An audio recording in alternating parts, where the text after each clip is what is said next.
कहते हो कि आपातकाल में जन नसबंदी कराई गई, तो जो लोग नसबंदी का विरोध कर रहे थे जब वो सत्ता में आए, आपातकाल के बाद तो वही लोग सत्ता में आ गए ना, उन्होंने नसबंदी बंद कर दी।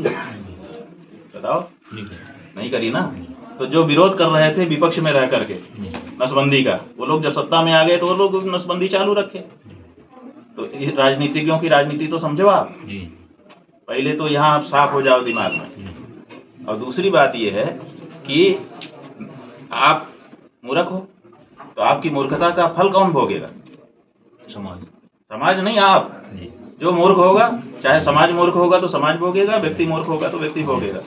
तो ये हिंदुओं की मूर्खता है कि वो इस चक्कर में आ गए कि हम कम बच्चे पैदा करें।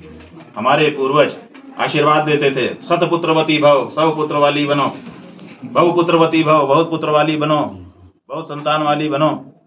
तो क्या मूर्ख थे वो जानते थे कि जिसके ज्यादा बच्चे होंगे वही विश्व में राज करेगा। तो लेकिन आप लोग मूर्खता कर रहे हो। आपने सीमित कर दिया अपने आप को, तो करे रहो, हम क्या कर सकते हैं? कोई भी क्या कर सकता है। और वो समझदार हैं इस मामले में, इसीलिए वो सब कुछ पंचर बना करके रह जाएंगे। आप हंसी उड़ा करके बहुत खुश हो जाओगे कि ये तो पंचर बनाता है, लेकिन वो पंचर बना करके आपके ऊपर राज करने की सीढ़ी बना रहे हैं। 10 बच्चा पैदा कर दे रहे हैं और 10 वोट उनके हो जा रहे हैं। कल को जब आपके ऊपर राज करेंगे तब पता चलेगा आप तो आज बड़ी पंचर बनाने वाला कह करके खुशी मना रहे हो। ठीक है ना?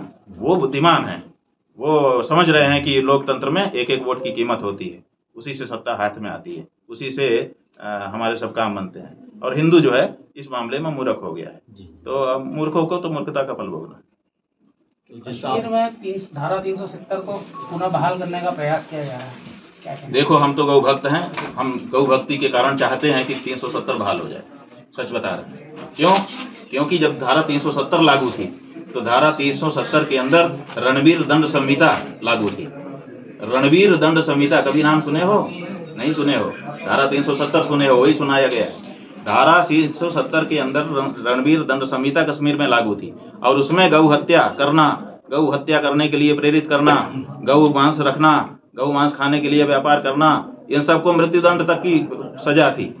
कश्मीर में गाय हत्या नहीं हो सकती थी जब तक धारा 370 लागू थी, और जब से धारा 370 हटी है वहां पे खुलेआम गौ हत्या होने लग गई है। रोज वहां पे परेशानी हो रही है। ये क्यों किया आपने? आपको धारा 370 हटानी थी तो देख के तो हटाना चाहिए था कि इसमें हमारा गाय माता भी आ रही है। आपने उसको हटा दिया।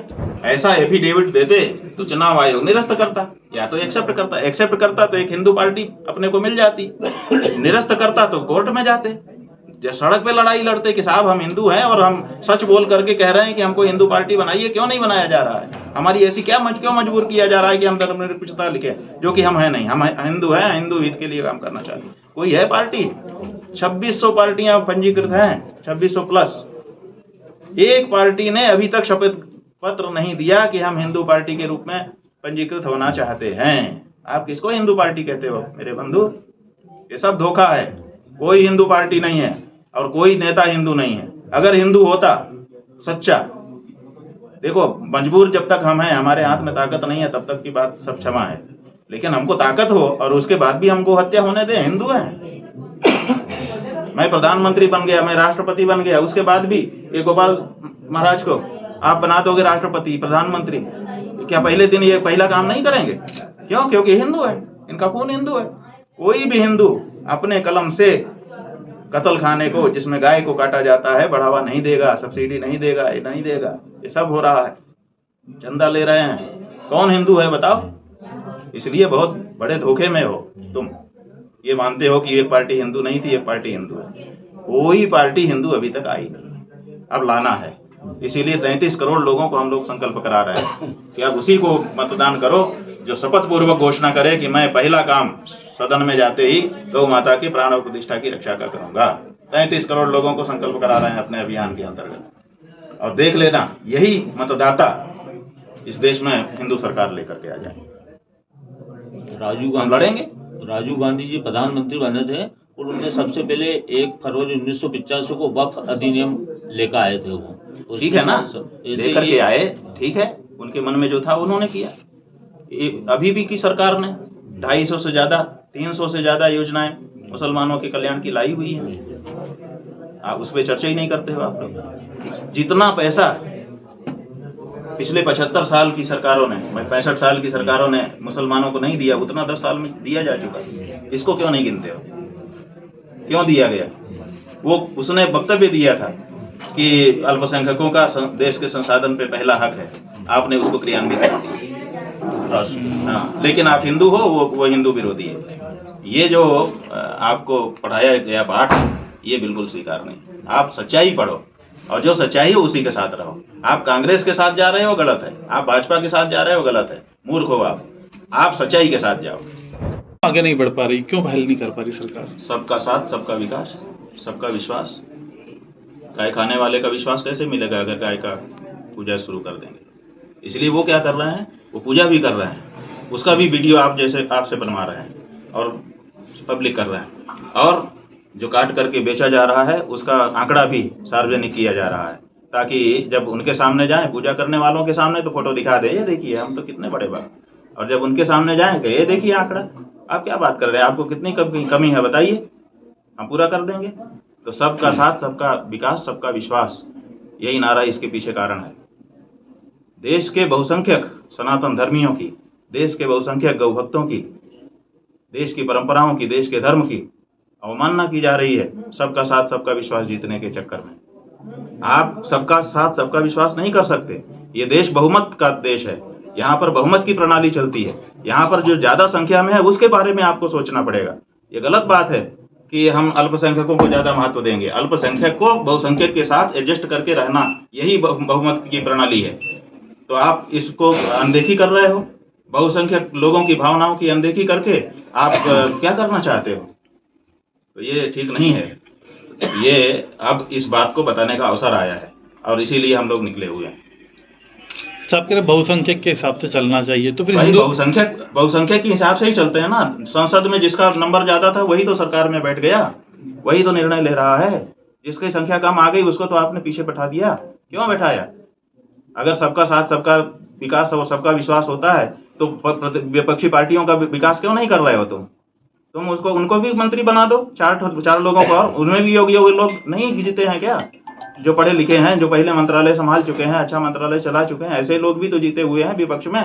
अगर सबका साथ, सबका विकास है तो आप उनको क्यों नहीं मंत्री बनाते हो? आप राष्ट्रीय सरकार बना दो, सब लोग मिलकर के, योग्य लोग आगे आकर के बना दो। लेकिन तब नहीं करोगे, तब कहोगे बहुमत हमारे पास है।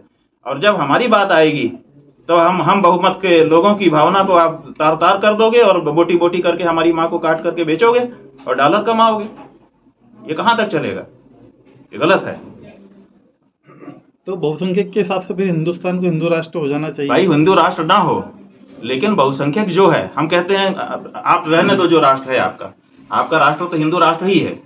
ये जो धारणा फैला दी गई है ना कि हमारा जो संविधान है वो धर्मनिरपेक्ष है, बिल्कुल गलत है। जब ये बात हमने बार बार सुनी तो हमने संविधान का अध्ययन किया। संविधान का अध्ययन करके हमने पाया कि हमारा संविधान धर्मनिरपेक्ष नहीं है। हमने कहा, जिन लोगों ने हमसे कहा था कि धर्मनिरपेक्ष संविधान के कारण हमारे हाथ बंधे हैं महाराज, तो हमने कहा कि इसमें तो धर्मनिरपेक्ष कहीं शब्द ही नहीं है। बोले आप प्रस्तावना पढ़िए। हमने कहा प्रस्तावना तो ग्रंथ का अंग होता नहीं है, प्रस्तावना क्यों पढ़े हम तो ग्रंथ पढ़ते हैं।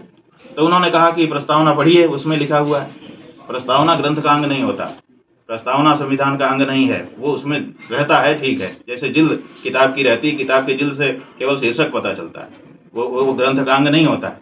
उसी तरह से प्रस्तावना में भी मूल रूप से नहीं है। 42वें संशोधन के द्वारा पंथ निरपेक्ष शब्द उसमें स्थापित किया गया है। 42 बार संशोधन होने के बाद, 41 बार के बाद 42वां संशोधन आया। वो मूल संविधान में कहाँ ये बात है? धारा 25 में कहा गया है कि धर्म को पालन की पूर्ण आजादी है, कोई शर्त ही नहीं लगाई गई है। धारा 48 में कहा गया है कि गाय का कत्ल बंद किया जाएगा और संवर्धन किया जाएगा। तो आप भारत के संविधान को धर्मनिरपेक्ष कहते हो, गलत कहते हो। भारत का संविधान आज भी धर्म सापेक्ष संविधान है और पूरे हमको आजादी देता है, अगर उसकी सही व्याख्या की जाए तो। ये गलत धारणा फैलाई गई है नेताओं के द्वारा। और दूसरी बात यह है कि